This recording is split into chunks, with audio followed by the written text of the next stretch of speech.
O'zbekistonga eng rastamoshkasi arzon chiqadigan ham bahaybat pikaplardan bittasi Chevrolet Silverado RST komplektatsiyada. Boshlang'ich narxi $9,000 atrofida. 87,000 dirham sotildi. $34,000 nari berisi boshlang'ich narxi.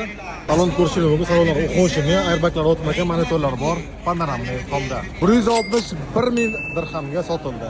Brangler 2 litrli turbo gibrid 65,000 dirhamdan boshlang'ich narxi bilan motor atseklari ham yaxshi turibdi. Hech qanaqa muammo ko'rmayman lekin. Xo'p, 85,000. O'sha aytgan narximga, ya'ni $23,224 ga mashina sotib ketgan. Kamyon bor pikap olaman deganlar uchun zo'r tanlov bu.